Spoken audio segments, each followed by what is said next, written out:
మాంద్ర కోట్రయాంధ్ర శేఖి. ప్రభు అయిన యేసుక్రీస్తు నామంలో మీ అందరికీ శుభాభివందనాలు తెలియజేస్తున్నాను. మరి 2026లో మొదటి ఆదివారంలో మనము పాలు పంచుకోవటానికి దేవుడు మనకు ఎంతో కృపనిచ్చాడు.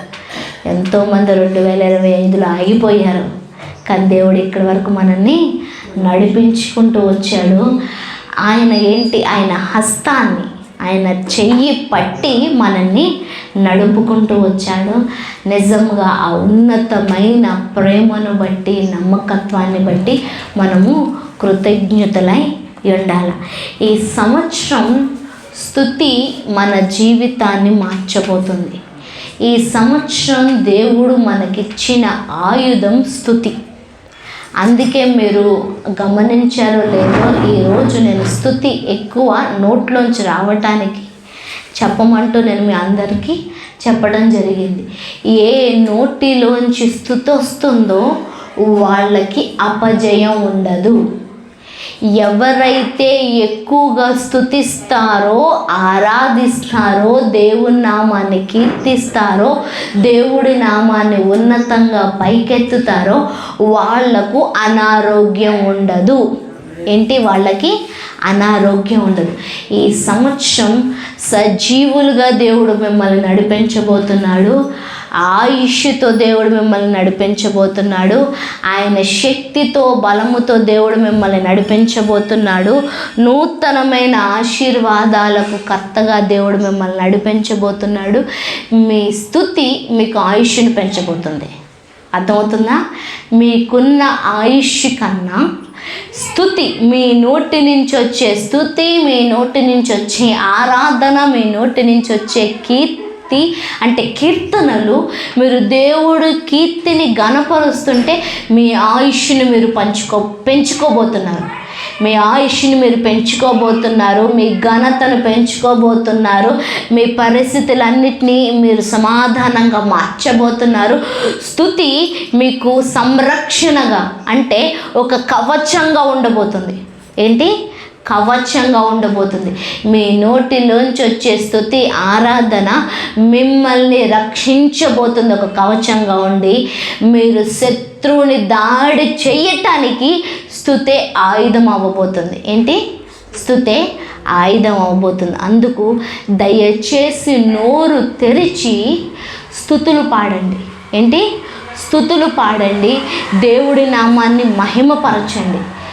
మీరు ఇంటి దగ్గర ఏం చేస్తున్నారో, మీరు ఇంటి దగ్గర ప్రాక్టీస్ చేస్తే దేవుడు సన్నిధికి వచ్చేటప్పటికి దానికి ఇంకో 10 రెట్లు ఎక్కువగా మీరు ఇక్కడ కనుపరచగలరు. అర్థమవుతుందా?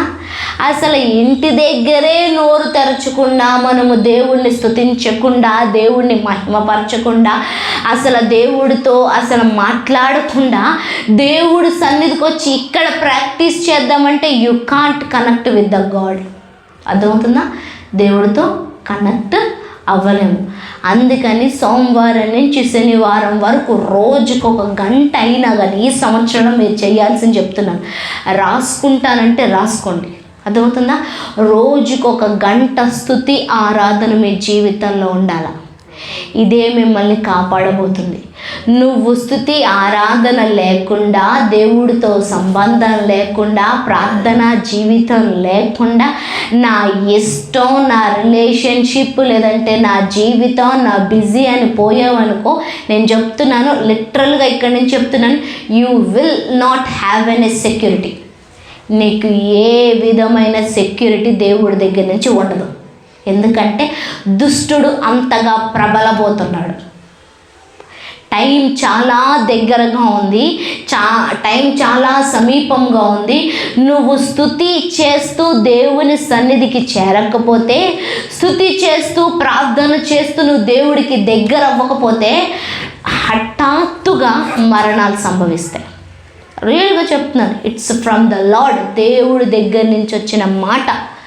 చాలామంది సేవకులు చెప్పిన మాట కూడా ఇదే. ఈ సంవత్సరం వాగ్దానాల్లో, ప్రవచనాల్లో ఈ ప్రవచనం కూడా ఉంది.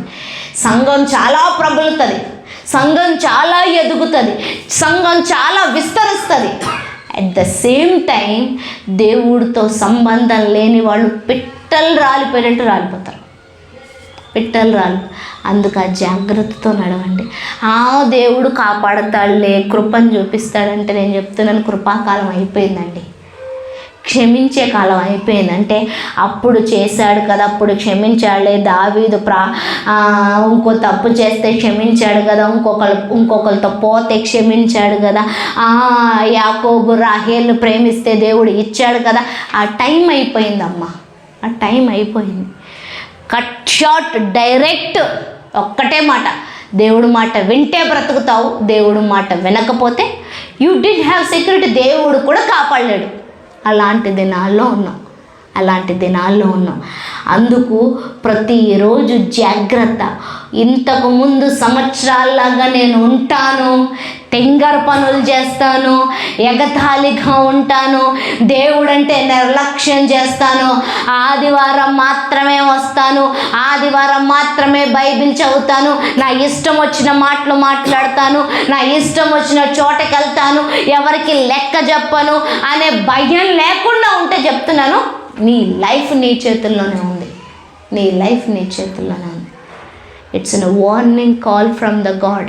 దేవుడి దగ్గర నుంచి ఒక వార్నింగ్ పిలుపు.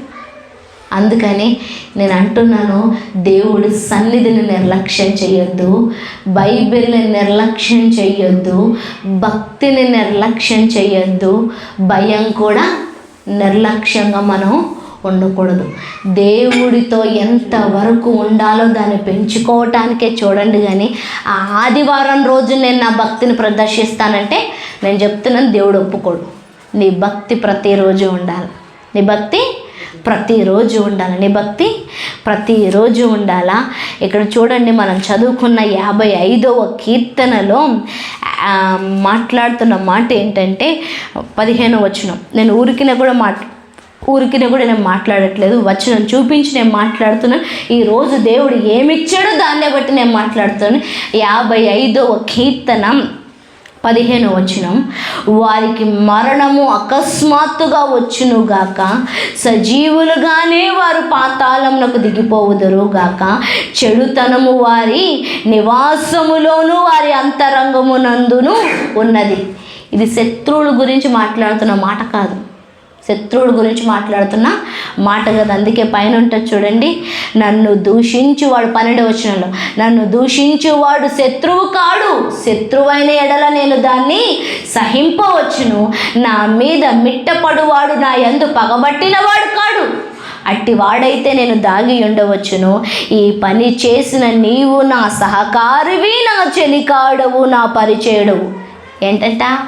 సహకారివి, అదేంటి చెలికాడవు, పరిచయుడు అంటే తెలిసినవాడు, సహాయం చేసేవాడు, తనతో ఉన్న స్నేహితుడు, తనతో పాటు నడుస్తున్నవాడు, తనతో పాటు పని చేస్తున్నవాడు, తనతో పాటు ఉన్నవాడు. ఎవరు? అబ్షలోము, దావీదు కుమారుడు. ఎవరు? అబ్షలోము ఎవరు? దావీదు కుమారుడు. దావీదు కుమారుడే దావీదును తరిమితే దేవుడు ఒప్పుకోలేదు. ఏం చేయలేదు? దేవుడు ఒప్పుకోలేదు. అందుకే అంటున్నాడు, నా శత్రువు అయితే నేను సహించేవాడినయ్యా, ఒకవేళ నా మీద పగబట్టిన వాడివైతే నేను దాక్కునేవాడినయ్యా, నా కొడుకువైన నువ్వు నన్ను తరుముతుంటే నేనేం చెయ్యాలా? నా మామ అయిన సౌలు నన్ను తరుముతుంటే నేనేం చెయ్యాలా? ఇంకా ఏం చెయ్యాలో అర్థం కాక మౌని అయిపోయి దేవుడికి ఇచ్చేశాడు అవకాశం. అప్పుడు శత్రువు చేతిలో సౌలు తన కుమారుడు ఇద్దరు కూడా చనిపోయారు. ఎవరు? ఇశ్రాయేలీలకు రాజు. ఇశ్రాయేలీల్లో ఎవ్వరికి జరగని ఘోర మరణం జరిగింది సౌలుకి. తన మెడ వెనక్కు పడి తను వంగిపోయాడంట, ఈట తగిలి చావలేకపోతున్నాడంట. బ్రతికే అవకాశం అస్సలు లేదు. అట్లా నడుచుకుంటూ వెళ్తున్న వాడిని పిలిచి, నీ కత్తి దూసి నన్ను చంపేయ్యా, ఎందుకంటే నేను ఎంతో కాలం బ్రతకను, ఎంతో సమయం బ్రతకను, కానీ ఈ కొద్ది క్షణాలు నేను భరించలేనంత గొప్పగా ఉంది, అందుకని నీ కత్తితో నన్ను చంపేయని లిటరల్గా హీ కమిటెడ్ సూసైడ్. తన్ను తాను చంపుకున్నాడు. తను తాను చంపుకున్నాడు. ఎవరు? సౌలు రాజు. ఎవరు? ఇశ్రాయేలీలకు మొదటి రాజు. ఎవరు? ఇశ్రాయేలీలకు మొదటి రాజు. అంటే ఏంటి? దేవుడు ఘనత, దేవుడికే ఘనతగా ఉండాల్సిన వ్యక్తి కానీ ఎప్పుడైతే దేవునికి అందుబాటులో లేడో, దేవునితో కలిసి లేడో, దేవునికి ప్రార్థించే వాడిగా లేడో, దేవునికి అందుబాటులో లేడో, దేవుడికి శత్రువు అయిపోయాడు. దేవుడికి అందుకే చెప్తున్నాను, కొన్నిసార్లు మన చిన్న చిన్న పొరపాట్లు, మన నిర్లక్ష్యం, మనము దేవుడు సన్నిధి అంటే భయము లేకపోవడం, డిసిప్లిన్ లేకపోవడం, దాన్ని బట్టి కొన్ని బ్లెస్సింగ్స్ మనం కోల్పోతాం. మన ఆయుష్ని మనమే తక్కువ చేసుకుంటాం. అందుకని ఈ సంవత్సరం నీ పొరపాట్లను సరిదిద్దుకో. మళ్ళీ పొరపాట్లు చెయ్యకుండా, దేవుడి సన్నిధి అంటే నిర్లక్ష్యం లేకుండా, దేవుడు అంటే నిర్లక్ష్యం లేకుండా, దేవుని వాక్యం అన్నా, ప్రార్థనన్నా, స్తుతన్నా, పాటలన్నా నిర్లక్ష్యం లేకుండా ఖచ్చితంగా భక్తిని చెయ్యి. నీలోంచి వచ్చే స్తుతి నీకు ఆయుష్నివ్వబోతుంది. నీలోంచి వచ్చే స్తుతి నీకేమివ్వబోతుంది? ఆయుష్నివ్వబోతుంది. నీలోంచి వచ్చే స్తుతి, ఆరాధన నిన్ను నిలబెట్టబోతుంది. 23వ వచనంలో చూడండి, దేవా నాశన కూపములో నీవు వారిని పడవేయుదువు, రక్తాపరాధములను వంచకులను సగము కాలమునైనా బ్రతుకరు. ఎవరంట? వంచకులను, అదేంటి? రక్తాపరాధకులను సగము కాలమైన బ్రతకరు. వంచకులు. What the people you are doing. నువ్వు ప్రజలకి ఏం చేస్తున్నావు? ప్రజల పట్ల ఎట్లా వ్యవహరిస్తున్నావు? ప్రజలతో ఎట్లా మాట్లాడుతున్నావు? ప్రజలతో నువ్వు విధంగా ఉన్నావా? నువ్వు మర్యాదగా ఉన్నావా? ప్రేమించే విధంగా ఉన్నావా? క్షమించే విధంగా ఉన్నావా? అన్నీ దేవుడు క్యాలిక్యులేట్ చేస్తాడు. మన నీతి మనకు ముందుగా నడుస్తుందంట. ఏంటి? మన నీతి మనకి ముందుగా నడుస్తుంది. మన మంచితనము మనకి ముందుగా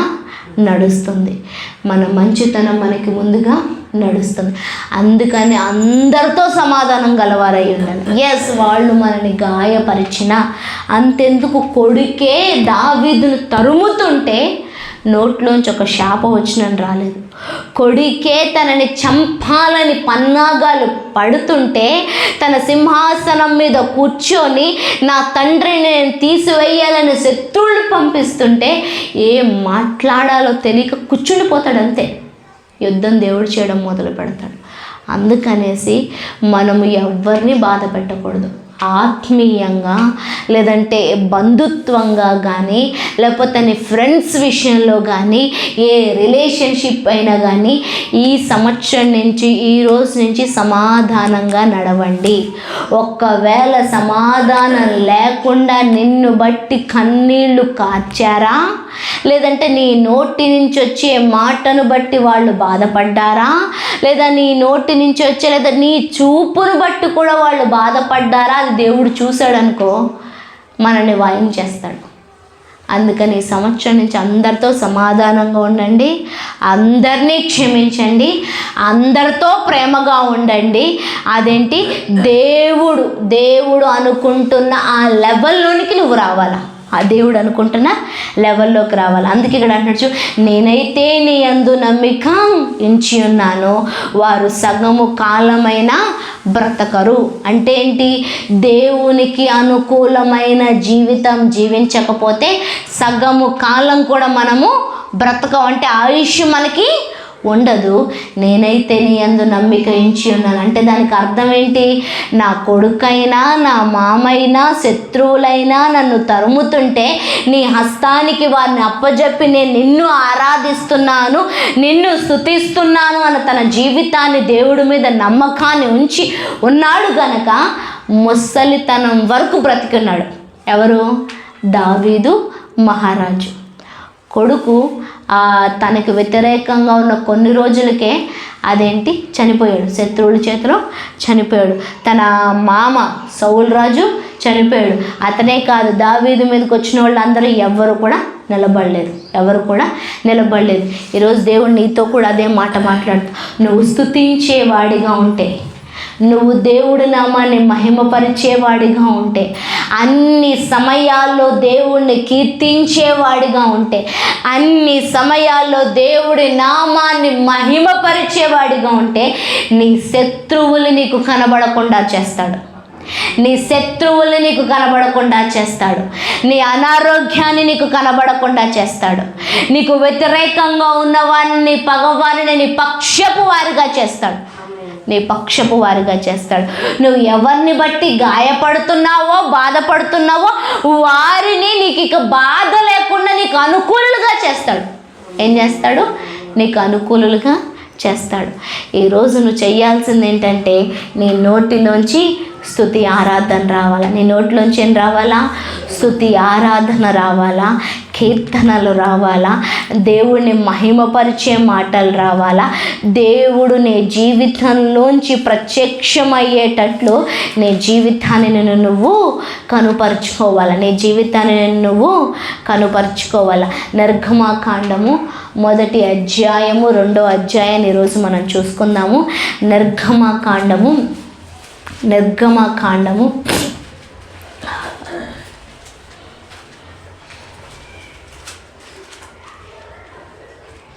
రజా హల్లా ట్రెబే సెకే ఉజోరెమాహులో సహా ట్రయాంద్రషికే.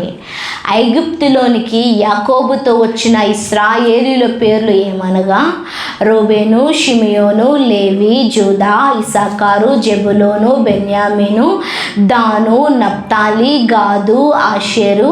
వీరిలో ప్రతి వాడును తన కుటుంబముతో వచ్చెను. ఈ యాకోబు గర్భమున పుట్టిన వారందరూ 70 మంది. అప్పటికి యోసేపు ఐగుప్తులో నుండెను. యోసేపును అతని అన్నదమ్ములందరూ, ఆ తరము వారందరూ చనిపోయిరి. ఇశ్రాయేలీలు బహు సంతానము గలవారై అభివృద్ధి పొంది విస్తరించి అత్యధికముగా ప్రబలిరి. వారున్న ప్రదేశము వారితో నిండియుండెను. అప్పుడు యోసేపును ఎరుగని కొత్త రాజు ఐగుప్తీలను ఏలనారంభించెను. అతడు తన జనులతో ఇట్లనెను, ఇదిగో ఇశ్రాయేలీల సంతతి అయిన ఈ జనము మనకంటే విస్తారముగాను బలిష్టముగాను ఉన్నది. వారు విస్తరింపకుండునట్లు మనము వారి ఎడల కుయుక్తిగా జరిగించుదుము రండి. లేని ఎడల యుద్ధము కలుగునప్పుడు కూడా మన శత్రువులతో చేరి మనకు విరోధముగా యుద్ధము చేసి ఈ దేశములో నుండి వెళ్ళిపోదురేమో అనెను. కాబట్టి వారి మీద పెట్టిన భారములలో వారి శ్రమ పెట్టుటకు వెట్టి పనులు చేయించు అధికారులను వారి మీద నిర్ణయింపగా, వారు ఫరో కొరకు ధాన్యాదులను నిల్వ చేయు పితోము, రామోసేను పట్టణములను కట్టిరి. అయినను ఐగుప్తీలు వారిని శ్రమ పెట్టిన కొలది వారు విస్తరించి ప్రబలిరి గనుక వారు ఇశ్రాయేలీయుల ఎడల అసహ్యపడిరి. ఏంటంట? శ్రమ పెట్టిన కొలది వారు విస్తరించి ప్రబలారంట. అంతేకాకుండా పైన రాయబడి ఉంది, బహు సంతానము గలవారై అభివృద్ధి పొంది విస్తరించి అత్యధికముగా ప్రబలిరి. శత్రు దేశమే, అన్యదేశమే, బానిసలుగా ఉన్న దేశమే. కానీ ఏం చేశాడంట దేవుడు? బహు సంతానాభివృద్ధి ఇచ్చాడంట. వాళ్ళు అత్యధికముగా ప్రబలారంట, వాళ్ళు విస్తరించారంట. ఈ సంవత్సరం నుంచి దేవుడు నీ కుటుంబాన్ని విస్తరింపజేయబోతున్నాడు. ఈ సంవత్సరం నుంచి దేవుడు సంఘాన్ని విస్తరింపజేయబోతున్నాడు. అత్యధికముగా ప్రబల విధంగా దేవుడు సంఘాన్ని మల్టిప్లై చేయబోతున్నాడు. శత్రువులు ఎంత శ్రమ పెట్టినా, మళ్ళీ చెప్తున్నాను, శత్రువులు ఎంత శ్రమ పెట్టినా, క్రైస్తవత్వానికి ఎంతమంది వ్యతిరేకులు వచ్చినా, ఇదిగో ఇది మీది కాదు మాది అట్లా ఇట్లా అని ఎన్ని మాటలన్నా, ఎన్ని చర్చెస్ కూల్చినా, ఎంతమందిని చంపినా, ఎంతమందిని నాశనం చేయాలని ప్రయత్నిస్తారో దానికి వ్యతిరేకంగా రెట్టింపు రెట్టింపు రెట్టింపు బహు సంతానము గలవారై అభివృద్ధి పొందబోతున్నాము. అభివృద్ధి పొందబోతున్నాము, విస్తరించబోతున్నాము. ఏంటి? విస్తరించబోతున్నాము, అధికంగా ప్రబలబోతున్నాం. అంటే ఏంటి? మన బలము అధికం అవ్వబోతుంది. మన బలము అధికము అవ్వబోతుంది. అది ఆ ప్రదేశము వారితో నిండి ఉన్నది. అంటే ప్రతి దేశములో దేవుని ప్రజలు నిండబోతున్నారు. ప్రతి దేశము దేవుని ప్రజలతో నింపబడబోతుంది. ప్రతి దేశము దేవుని వాక్కుతో నింపబడబోతుంది. ప్రతి దేశము దేవుని కార్యాలతో నింపబడబోతుంది. ప్రతి రాష్ట్రము దేవునికి అనుకూలమైన స్థలాలతో ఏర్పరచబోతుంది. అంటే ఇప్పటి వరకు అనుకూలమైన స్థలాలు లేక, అనుకూలమైన ప్రదేశాలు లేక, అనుకూలమైన వ్యక్తులు లేక, మనకి సహకరించే సహకారులు లేక, మనము ఎదగలేకపోయాము, ప్రబలలేకపోయాము, విస్తరించలేకపోయాము. కానీ ఈ సంవత్సరం నుంచి దేవుడు సంఘాన్ని, తన బిడ్డలను, తన వారసులను, క్రైస్తవులను, ఆయన నామము పెట్టబడిన వారందరినీ కూడా విస్తరింపజేస్తున్నాడు, ప్రబలేలాగా చేస్తున్నాడు. దేవుడు నింపుతున్నాడు. ఏం చేస్తున్నాడు? దేవుడు నింపుతున్నాడు. దేవుడు ఏం చేస్తున్నాడు? నింపుతున్నాడు. దేవుడు మీ ఇళ్ళను నింపబోతున్నాడు. దేవుడు మీ కుటుంబాలను నింపబోతున్నాడు. దేవుడు మీ వ్యాపారాలను నింపబోతున్నాడు. దేవుడు మీ ఉద్యోగాలను నింపబోతున్నాడు. దేవుడు మీ బిడ్డలను నింపబోతున్నాడు. దేవుడు మిమ్మల్ని ఆరోగ్యంతో నింపబోతున్నాడు. దేవుడు ఆయన కృపతో మిమ్మల్ని నింపబోతున్నాడు. దేవుడికి అనుకూలమైన వాక్యంతో మిమ్మల్ని నింపబోతున్నాడు. మీరు అనేక మందికి కొలచి ఇచ్చి పంచి పెట్టేలాగా దేవుడు మిమ్మల్ని చేయబోతున్నాడు.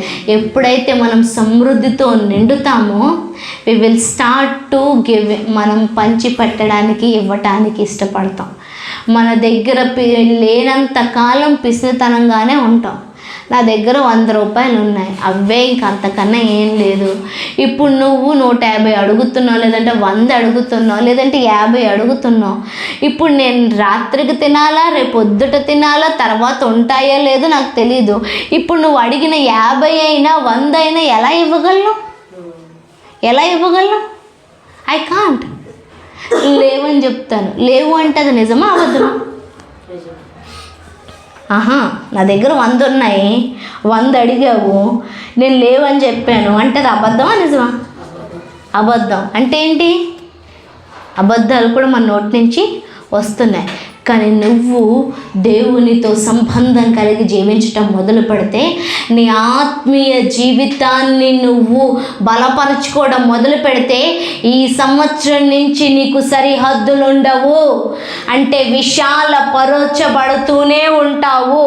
నువ్వు అసలు దేవుడు లిమిట్ అనేదే లేదు. అంటే నువ్వు ఎంతైనా టర్న్ ఓవర్ చేసుకోవచ్చు, ఎంతైనా విస్తరించవచ్చు, ఎంతైనా ప్రబలొచ్చు, నువ్వు ఎంతైనా ఎదగొచ్చు, నువ్వు ఎవరికైనా ఇవ్వచ్చు, ఎంతైనా ఇవ్వచ్చు, నువ్వు ఎంతగైనా ప్రకటించవచ్చు, ఎంతగైనా ప్రార్థించవచ్చు, నువ్వు ఎంతగైనా నిలబడగలవు, ఎంతైనా సేవ చేయగలవు.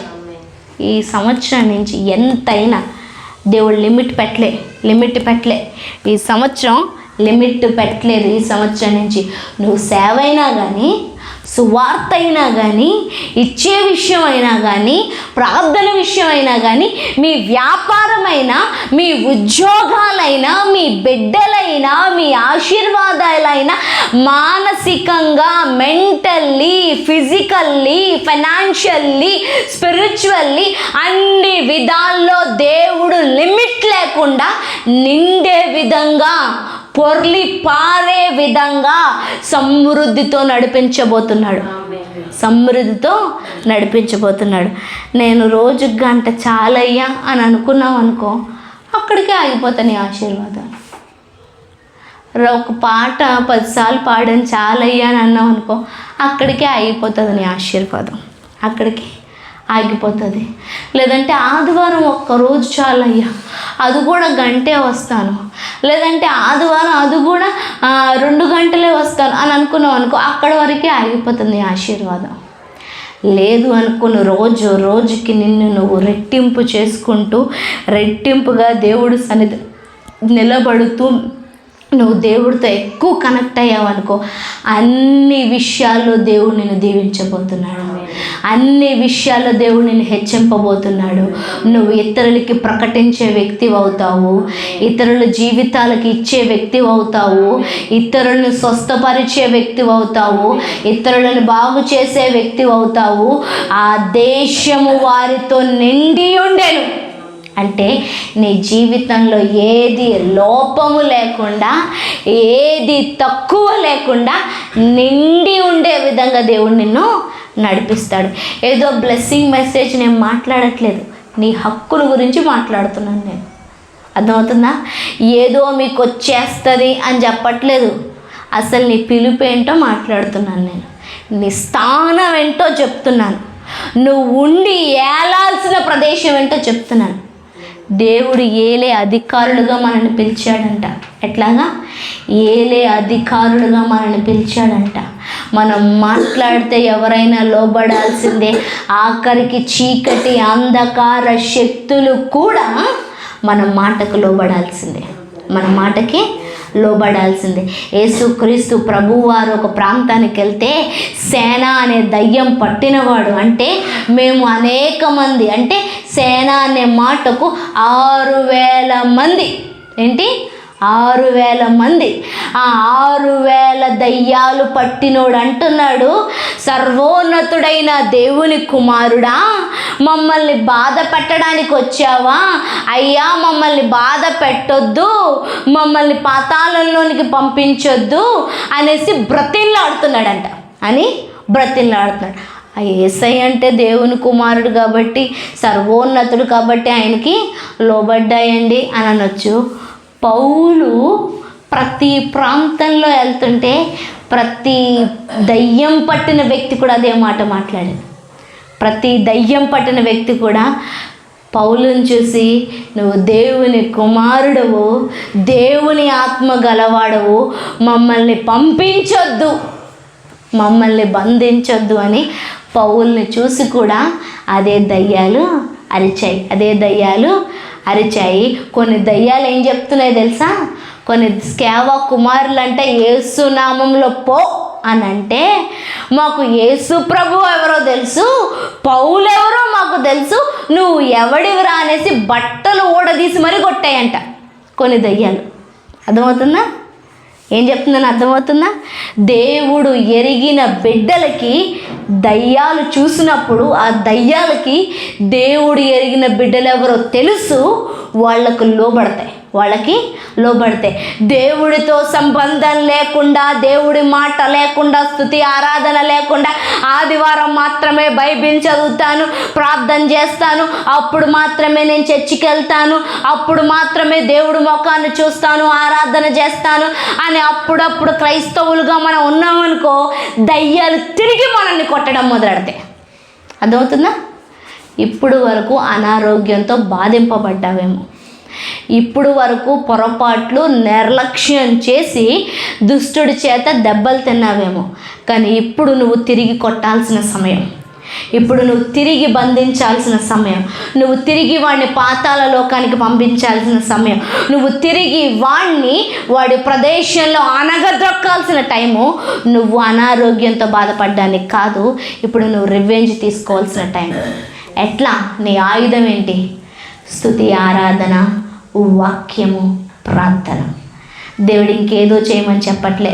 నువ్వు పలానా కొండెక్కు, లేదంటే ఇన్ని కొట్టు, లేదంటే నా కాడికి ఇన్ని తీసుకురా, ఇంత ఇవ్వి అని కూడా అడగడు దేవుడు ఎప్పుడు. నువ్వు ఏదైనా విత్తుతున్నావంటే భూమి మీద దేవుడి పరిచర్య చెయ్యటానికి విత్తుతున్నావు తప్ప దేవుణ్ణి పోషిస్తున్నావు అని ఎప్పుడు మనం అనడానికి వీల్లేదు. దేవుడికి ఇచ్చేవాడు ఎవడూ లేడు. ఇంకొక మాట చెప్పనా, బేదలకి బేదలకి ఇచ్చేవాడంట, దేవుడికి అప్పిచ్చేవాడంట. అంటే ఏంటి, ఈ భూమి మీద నువ్వు ఏదైతే విత్తుతావో అది దేవుడికి ఇచ్చినట్లు లెక్క, దేవుడికి ఇచ్చినట్లు లెక్క. అందుకని నువ్వు నిండాలంటే, అర్థమవుతుంది అబ్బాయిలు నేనేం చెప్తున్నాను? లేదంటే మీ ఆలోచన మీది, మీ ధ్యాస మీది, లేదంటే మీరు ఇంకో లోకంలో ఉన్నారా? ఇక్కడే ఉన్నారా? ఈ లోకంలో మనం విత్తేది ఎవరికి విత్తుతున్నాం? 2 చెప్పాను నేను, 2 పాయింట్స్ చెప్పాను. మనము ఏదైనా ఇస్తున్నాము అంటే ఎందుకోసం? అది ఈ లోకంలో దేవుని సేవ చేయబడ్డానికి. రెండోది, మనం విత్తుతుంటే దేవుడికి కొన్నిసార్లు అప్పిచ్చేవారిగా కూడా మనము అవుతాము. అందుకని ఈ సంవత్సరం దేవుడు నీకు ఆయుధాన్ని ఇచ్చి నడిపిస్తున్నాడు. ఆ ఆయుధమే వాక్యము. ప్రార్థన రావట్లేదన్న మాట ఎప్పుడు మన నోట్లోంచి రావాల్సిన అవసరం లేదు. నోట్లోంచి ఈ వాక్యాన్ని పలుకుతూనే ఉండు. ఇప్పుడు చదువుకున్న వాక్యం ఉంది కదా, ఇశ్రాయేలీయులు బహుసంతానము గలవారై అభివృద్ధి పొంది విస్తరించి అధికముగా ప్రబలరి, వారున్న ప్రదేశము వారితో నిండి ఉన్న. ఈ వాక్యాన్ని 10 సార్లు చెప్పండి. ఇప్పుడు ప్రార్థన చేయండి. నీకు వెలుగు వచ్చినది, లెమ్ము, తేజరిల్లుము, యెహోవా మహిమ నీ మీద ఉదయించి ఉన్నది. దాన్నే 10 సార్లు చెప్పి ప్రకటించి ప్రార్థన చేయండి.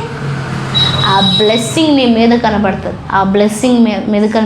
ప్రార్థన అంటే మళ్ళీ ప్రత్యేకంగా ఎక్కడి నుంచో పదాలు తెచ్చుకోవాల్సిన అవసరం లేదు. నువ్వు దేవుడి వాక్యాన్ని 10 సార్లు పలుకుతూ, మాటికి పలుకుతూ ఉంటే అదే ఆశీర్వాదాన్ని, మార్గాన్ని తీసుకొస్తుంది. ఏ శత్రువు అయితే ఇశ్రాయేలుని ఆపాలని చూశాడో, ఏ శత్రువు అయితే ఇశ్రాయేలు ఎదగకుండా ఉండాలని శ్రమ పెట్టాడో, ఏ ఐగుప్తు రాజు ఇశ్రాయేలు ప్రజలు ఎదగకుండా, విస్తరింపకుండా, ఇట్స్ నాట్ అబౌట్ ద ఐగుప్తు రాజు కాదు, శత్రువు అంటే దుష్టుడు. ఎందుకంటే ఇశ్రాయేలు ఎదిగారనుకో, వాళ్ళల్లోంచి ఎవరు వస్తారు? యేసుక్రీస్తు ప్రభు వస్తారు. ఆ యేసుక్రీస్తు ప్రభు రాకుండా ఏం చేస్తున్నాడు? ఆదిలోనే ఈ ఇశ్రాయేలు ప్రజలు ఎదగకుండా, ఫలించకుండా వెళ్ళి శ్రమ పెడుతుండే, వెట్టి చాకిరీ చేపిస్తున్నాడంట. ఏంటి? వెట్టి చాకరీ చేస్తున్నాడంట. కానీ దేవుడు ఆ శ్రమ పెట్టిన కొలది, వారిపైన భారము అధికమైన కొలది, వారిపైన అధికారం ఎక్కువగా చేసిన కొలది ఏం చేస్తున్నాడంటే దేవుడు వారిని విస్తరింపజేసి ప్రబలేలాగా చేస్తున్నాడంట. ఏం చేస్తున్నాడు? విస్తరింపజేసి ప్రబలేలాగా చేస్తున్నాడంట. వాళ్ళు అనుకుంటున్నారంట వీళ్ళను వెట్టి పనులతో శ్రమ పడుతున్నామంటే, వీళ్ళు అంటున్నారంట పీతోము రామాసేన పట్టణములను కట్టిరి. అంటే ఏంటి? పట్టణములను కట్టే వారిగా, కన్స్ట్రక్షన్ బిల్డర్స్గా ఎవరిని చేశాడు దేవుడు? ఇశ్రాయేలు ప్రజలుగా చేశాడు. అంటే ఏంటి? జ్ఞానాన్ని, నైపుణ్యాన్ని, తెలివిని, బలాన్ని, ఆరోగ్యాన్ని, శక్తిని ఇచ్చాడు. ఎవరికి? ఇశ్రాయేలు ప్రజలకి. శత్రువు ఏమనుకుంటున్నాడు? నేను వీళ్ళతో వెట్టి పని చేపించుకుంటున్నాను కదా అనుకుంటున్నాడు. నీకు ఎక్కడైనా శ్రమ ఎక్కువైందంటే, భారం ఎక్కువైంది అంటే, నువ్వు కష్టపడలేకపోతున్నావు, అమ్మో ఎవరో నన్ను తొక్కుతున్నారని అనిపిస్తే నువ్వు బాధపడొద్దు.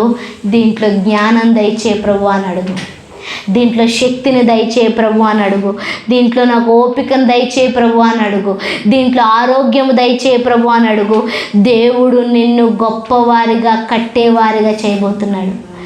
ఐగుప్తులో ఇశ్రాయేలు ప్రజలు కట్టిన మీకు తెలుసా?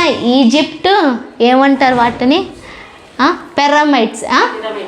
పిరమిడ్స్ ఎలా కట్టారో, ఎందుకు కట్టారో, అట్లా లోపలికి ఎలా వెళ్ళాలో, అంతంత బరువు గల రాళ్ళు అంత ఎత్తుకు ఎట్లా వెళ్ళాయో ఇప్పుడు ప్రజెంట్ ఇంత టెక్నాలజీకి కూడా అర్థం కావట్లేదు. ఏంటి? 2000 ఇంచుమించు ఐగుప్తు కంటే 6000 సంవత్సరాల క్రితం 6,000 సంవత్సరాల క్రితం మోషే ఆ ఇశ్రాయేలు ప్రజలు కట్టిన కట్టడం ఎలా కట్టారో అంత పైకి అంత బలమైన రాళ్ళు ఎలా వెళ్ళాయో ఆ ప్లాన్ ఇప్పటి టెక్నాలజీకి అర్థం కాలేదు. అంత తెలివిని, అంత జ్ఞానాన్ని, అంత నైపుణ్యాన్ని, అంత కృపను, ఆరోగ్యాన్ని దేవుడిచ్చాడు ఇశ్రాయేలు ప్రజలకి. శత్రువు ఏమనుకుంటున్నాడు? నేను అనుస్తున్నాను, శ్రమ పెడుతున్నాను అనేసి అనుకుంటున్నాడు. దేవుడు కొంతమంది జీవితాలను కట్టే జ్ఞానాన్ని మీకు ఇవ్వబోతున్నాడు. దేవుడు మీ వ్యాపారాన్ని అధికము చేసుకునే జ్ఞానాన్ని దేవుడు మీకు ఇవ్వబోతున్నాడు. దేవుడు మీ ఉద్యోగంలో మిమ్మల్ని తలగా నియమించే జ్ఞానాన్ని దేవుడు మీకు ఇవ్వబోతున్నాడు. దేవుడు మీ ఎడ్యుకేషన్లో ఉన్నతమైన స్థానాలను మీరు పొందుకునే జ్ఞానాన్ని, తెలివిని మీకు ఇవ్వబోతున్నాడు. ఎక్కడికన్నా వెళ్ళి నీ తెలివిని చూపించినప్పుడు, ప్రదర్శించినప్పుడు మనుషులకి అర్థం కాదు ఇంత నైపుణ్యం ఎక్కడి నుంచి వచ్చిందని. అలా దేవుడు మిమ్మల్ని ఆశీర్వదించబోతున్నాడు. అలా దేవుడు మిమ్మల్ని విస్తరింపజేయబోతున్నాడు. ఆ విధంగా దేవుడు మిమ్మల్ని మల్టిప్లై చేయబోతున్నాడు. ఆ విధంగా దేవుడు మిమ్మల్ని మల్టిప్లై చేయబోతున్నారు. దేవుడు మిమ్మల్ని కట్టబోతున్నాడు. మీరు అనేక మందిని కట్టబోతున్నారు. దేవుడు మిమ్మల్ని అనేక మందిని కట్టబోతున్నాడు. సోమరులాగా ఉండొద్దు దయచేసి. ప్రతి విషయంలో ఏం చెయ్యాలి ప్రభు అని అడుగు. న్యూ టెక్నాలజీని దయచేయమని అడుగు. తెలివితో ఎట్లా ముందుకు రీచ్ అవ్వాలి ప్రభు అని అడుగు. ఈ పనిని ఈజీగా ఎలా చేయాలి ప్రభు అని అడుగు. నేను నలుగురికి ఉద్యోగం ఇచ్చే స్థానానికి నేను ఎప్పుడు వస్తాను ప్రభు అని అడుగు. నేను నలుగురిని పోషించే స్థాయిలో నన్ను ఎలా ఉంచుతావు, ఎప్పుడు ఉంచుతావు, అలా ఉండాలంటే నేను ఏం చెయ్యాలి ప్రభు అని అడుగు. ఏం చెయ్యాలి ప్రభు?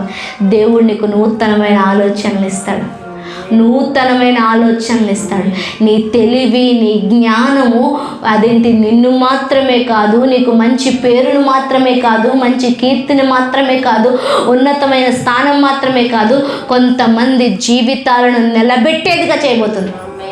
If God gives you one opportunity, it's not for you only, it's for some people also.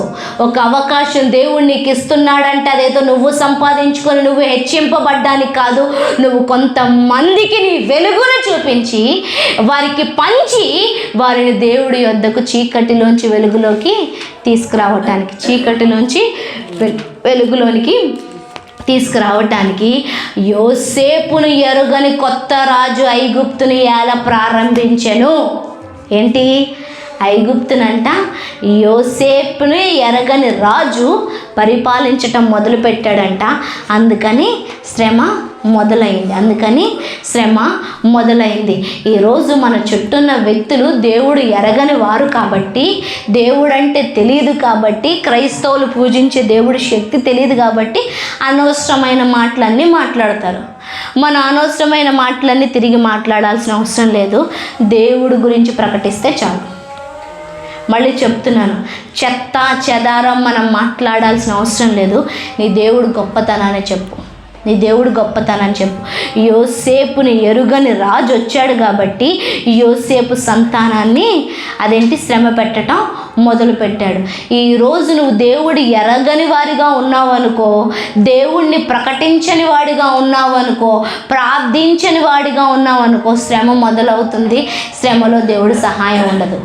దేవుణ్ణి ఎరిగిన వాడిగా ఉన్నావు అనుకో, శ్రమ మొదలవుతుంది కానీ ఆ శ్రమలో నువ్వు విస్తరిస్తావు. ఆ శ్రమలో నీ బలం అధికమవుతుంది. ఆ శ్రమలో నువ్వు ప్రబలుతావు. ఆ శ్రమలో నువ్వు నిండబడతావు. ఆ శ్రమల్లో నువ్వు పట్టణాలను, జీవితాలను, నీ వ్యాపారాన్ని, ఉద్యోగాన్ని కట్టుకునే స్థానంలోనికి వస్తావు. ఎవరు వ్యతిరేకులు నిలబడ్డా 70 మందిగా వచ్చారు. ఎవరు? యాకోబు సంతానం. ఎక్కడికి? ఐగుప్తుకి. లక్షల మంది అయ్యారు. ఏంటి? లక్షల మంది అయ్యారు. నువ్వు ఒక్కడిగానే ఉన్నావేమో, ఒకవేళ నీ కుటుంబంలో నువ్వు ఒక్కదానివే రక్షణ పొందావేమో, లేదంటే నీ బంధువుల మధ్య, లేదంటే నీ పల్లెలోను నీ అంత నీతిగా బ్రతికే వాళ్ళు నువ్వు ఒక్కదానివే ఉన్నావేమో. కానీ దేవుడు నిన్ను ప్రబలింపజేయబోతున్నాడు. అంటే అనేక మంది నీతిమంతులు నీలోంచి పుట్టబోతున్నారు, అనేక మంది పరిశుద్ధులు నీలోంచి పుట్టబోతున్నారు, అనేక మంది దేవుడిని ప్రేమించేవారు నీలోంచి పుట్టబోతున్నారు, అనేక మంది దేవుడి ముఖాన్ని చూచేవారు నీలోంచి పుట్టబోతున్నారు, అనేక మంది దేవుణ్ణి పంచేవారు నీలోంచి పుట్టబోతున్నారు, దేవుని సువార్తను ప్రకటించేవారు నీలోంచి పుట్టబోతున్నారు. ఈరోజు నువ్వు చేయాల్సింది ఏంటి అంటే, వాక్యాన్ని నోట్లోంచి రావాలా, దాన్నే ప్రార్థనగా నువ్వు చెయ్యాలా, దాన్నే స్తుతి ఆరాధనగా చెయ్యాలా. మళ్ళీ చెప్తున్నాను, డోంట్ నెగ్లెక్ట్. నిర్లక్ష్యం అస్సలు వద్దు. నిర్లక్ష్యం చేస్తే అదే మన నాశనానికి నాందవుతుంది. అందుకు దేవుడి సన్నిధిని, వాక్యాన్ని నిర్లక్ష్య పెట్టొద్దు. భయముతో భక్తితో దేవుడి వాక్యాన్ని చదువుకోండి. ఒక నూతన నిర్ణయం తీసుకోండి. ఈ రోజు నుంచి బైబిల్ ఖచ్చితంగా చదువుతాను. ఈ రోజు నుంచి ఖచ్చితంగా మోకాళ్ళేసి ప్రార్థన చేస్తాను, స్తుతి ఆరాధన చేస్తాను. ఇవి చేయకుండా బయటికి రాను, ఇవి చేయకుండా నేను నిద్రపోను, పడక మీదకి వెళ్ళను అని ప్రార్థన చేసుకున్నాను. రాజ్యానికి స్తోత్రాలు, స్తోత్రాలు, స్తోత్రాలు, స్తోత్రాలు, స్తోత్రాలు, స్తోత్రాలు, స్తోత్రాలు, వందనాలు, వందనాలు, వందనాలు. ఈ సంవత్సరం ఒక నూతనమైన నిర్ణయాన్ని నేను తీసుకుంటున్నాను తండ్రి. ఒక నూతనమైన నిర్ణయాన్ని నేను తీసుకుంటున్నాను. రాజ్యానికి వందనాలు. ఒక నూతనమైన నిర్ణయాన్ని నేను తీసుకుంటున్నాను. రాజ్యానికి వందనాలు. ఒక నూతనమైన నిర్ణయాన్ని నేను తీసుకుంటున్నాను తండ్రి. ఇక నా నోరు నిన్ను స్తుతించేదిగా ఉంచుతాను. అయా, ఇక నా నోటి నుంచి నిన్ను కీర్తిస్తాను, నిన్ను మహిమపరుస్తాను. అయా, నీ నామాన్ని ఉన్నతంగా ఎత్తుతాను తండ్రి. నిర్లక్ష్య స్వభావాన్ని పక్కన పెడతాను తండ్రి. అయా, పరిశుద్ధుడివైన నీ వైపే నేను చూస్తూ నీ గానాన్ని పైకెత్తుతాను తండ్రి. అయా, దేవుని మందిరానికి భయముతో వస్తాను తండ్రి, భక్తితో వస్తాను. రాజ్యానికి వందనాలు. అయా, నీకు సాక్షిగా ఉంటాను. ఈ సంవత్సరం హద్దులు లేకుండా దీవిస్తానన్నావు తండ్రి. అది వ్యాపారమైన, ఉద్యోగమైన, కుటుంబమైన, సేవ అయినా, సంఘాభివృద్ధి అయినా, అయా ఇదిగో తండ్రి, ఫైనాన్షియల్గా, మెంటల్లీ, అన్ని విషయాల్లో తండ్రి విస్తరింపజేస్తానంటున్నావు తండ్రి. నిండే విధంగా చేస్తానని చెప్తున్నావు. రాజ్యానికి వందనాలు తండ్రి. అయా, ఇక నేను ప్రకటించే వ్యక్తిగా ఉందును గాక, సాక్ష్యము చెప్పే వ్యక్తిగా ఉందును గాక, సువార్త చెప్పే వ్యక్తిగా ఉందును గాక, ఆరాధన చేసే వ్యక్తిగా ఉందును గాక, పాటలు పాడే వ్యక్తిగా ఉందును గాక, నిత్యము ప్రార్థన చేస్తున్న వ్యక్తిగా ఉందును గాక తండ్రి. అనేక మందిని మందిరానికి తీసుకొచ్చే వ్యక్తిగా నేను ఉందును గాక. అయా, నీకు స్తోత్రములు. ఆ విధముగా నేను విస్తరింపజేయబడుదును గాక, ప్రబలుదును గాక. ఆ దేశము వారితో నిండి ఉండెను అన్నట్లుగా మేము నిండి ఉందుము గాక. శత్రువు మమ్మల్ని దాడి చేస్తూ శ్రమ పెట్టిన కొలది మేము పట్టణములను కట్టేవారిగా ఉందుము గాక. అయా, మేము నైపుణ్యముతో నింపబడుదుము గాక తండ్రి. నీ జ్ఞానంతో మమ్మల్ని నడిపించండి. అయ్యా, మా భారతదేశాన్ని జ్ఞాపకం చేసుకుంటున్నాం. ఈ సంవత్సరం మా భారతదేశము నీతో నింపబడును గాక, నీ ఆత్మతో నింపబడును గాక. మా భారతదేశ ప్రజలు నీ వార్తను విని నీ అన్నిని అంగీకరించి పరుగు పరుగున గుంపులు గుంపులుగా మా యొద్దకు వచ్చుదురుగాక. అన్య జనాంగం నీ సువార్తను విని రక్షణ పొందుదురుగాక, నీకు సాక్షులుగా ఉందురుగాక. అలాంటి గొప్ప కార్యములు చేస్తూ మీరు మహిమ పొందమంటూ యేసుక్రీస్తు నామంలో ప్రార్థిస్తున్నాము తండ్రి. అదేవిధంగా ప్రార్థనలో